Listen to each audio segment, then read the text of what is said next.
તો ધંધુકા હત્યા કેસમાં પોલીસે ઝડપી કાર્યવાહી કરતા ગણતરીની કલાકોમાં જ 2 આરોપીઓને ઝડપી પાડ્યા હતા। ગતરોજ બાઇક આડું રાખવાના સામાન્ય વિવાદથી શરૂ થયેલો મામલો ગંભીર બન્યો હતો, જેમાં યુવાન ધર્મેશભાઈ ગમારા પર જીવલેણ હુમલો કરવામાં આવ્યો હતો। છરીના ઘા મારતા તેમનું ઘટના સ્થળ પર જ મૃત્યુ નીપજ્યું હતું। તેના કારણે વિસ્તારમાં ભયનો માહોલ ફેલાયો હતો। ઘટનાની ગંભીરતાને ધ્યાનમાં રાખીને પોલીસે તાત્કાલિક તપાસ શરૂ કરી હતી અને આજે સમીર એમદાણી તેમજ રિઝવાન મણિયારને ઝડપી પાડ્યા છે। પ્રાથમિક તપાસ મુજબ એક આરોપીએ પીડિતને પકડી રાખ્યો હતો અને જ્યારે બીજા આરોપીએ હુમલો કર્યો હતો। આ કેસમાં વધુ તપાસ માટે ખાસ એસઆઈટીની રચના કરવામાં આવી છે, જેમાં ડીવાયએસપી, પીઆઈ અને પીએસઆઈ સહિતની ટીમ જોડાઈ છે। સમગ્ર તપાસનું માર્ગદર્શન જિલ્લા પોલીસ વડા એસપી સાહેબ દ્વારા કરવામાં આવી રહ્યું છે।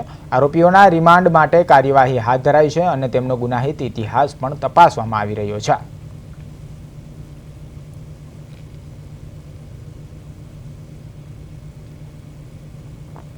જેમાં 2 આરોપીઓ દ્વારા બાઇક આડું રાખવા બાબતે સામાન્ય બાબતમાં બોલાચાલી થતા આ બંને આરોપીઓ દ્વારા મરણ જનાર ધર્મેશભાઈ ગમારાને છરીના ઘા મારી અને તેમની હત્યા નિપજાવેલ હતી, જે બાબતે હત્યાનો ગુનો ધંધુકા પોલીસ સ્ટેશન દ્વારા નોંધવામાં આવેલ હતો।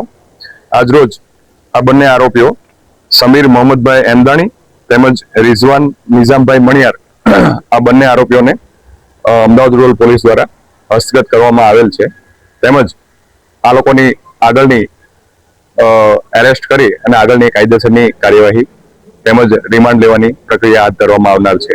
બંનેનો રોલ છે, સમીર દ્વારા મરણ જનારને પકડી રાખવામાં આવેલ હતા, જ્યારે રિઝવાન દ્વારા તેમને છરીનો ઘા મારવામાં આવેલ હતો અને હત્યા નિપજાવવામાં આવેલ હતી। એ તમામ તેમનો ગુનાહિત ઇતિહાસ અને તેમની આગળની તપાસની તજવીજ ચાલુ છે।